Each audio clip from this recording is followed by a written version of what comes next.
तुमचं असं कधी होतं का हो? एखादी गोष्ट तुमच्या मनामध्ये घर करून बसते आणि ती काय लवकर जातच नाही आणि त्याच्यामुळे एवढं डोकं दुखायला लागतं की बस सांगायची सोय नाही. माझ्यासोबत असं नेहमी होतं. रात्रीपासून एवढं डोकं दुखत होतं म्हणून सकाळी पटकन चहा घेतला आणि स्वयंपाकाला लागली. आता आईने काल बाजारातून येताना एवढ्या शेंगा आणल्या होत्या, पण मला ह्या शेंगाची भाजीच येत नव्हती बनवायला. आईंना विचारलं तर आई म्हटल्या ही भाजी माझ्याशिवाय कोणाला आवडतच नाही. मग ती राहू दे म्हटल्या आणि भरलेलं वांगं बनव. मग लगेच शेंगदाणे भाजले, कुठा संपला होता म्हणून आणि भरलेलं वांगं बनवलं मस्त काळ्या तिखटातलं. सगळी कामावरून झाल्यानंतर दुपारून थोडासा आराम केला आणि इकडं खोबरं चिरायला घेतलं. देवांच्या बोरणांच्या दिवशी मोठा मुरमुऱ्याचा पुडा आणला होता आणि त्याचे बरेच चुरमुरे उरले होते म्हणून म्हटलं आता ते सादळून चाललेत म्हणून आई म्हटलं त्याचा चिवडा बनवून टाक.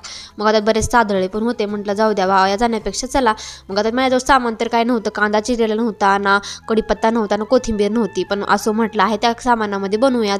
तर मग नुसता चिवडा मसाला, लाल तिखट, हळद आणि घरचे थोडेफार शेंगदाणे होते कच्चे ते टाकून मग बनवून बघता लगेचच टाइम पण झाला कामाचा. पण त्याआधी म्हटलं देवांशला खाऊ घालते. सगळं आवरून आधी भांडे वगैरे लावले आणि देवांसाठी भात बनवला, मस्त तूप टाकून त्याला खाऊ घातलं आणि नंतर संध्याकाळच्या भाजीचं टेन्शन मिटावं म्हणून इकडे तांदूळ भिजू घातले.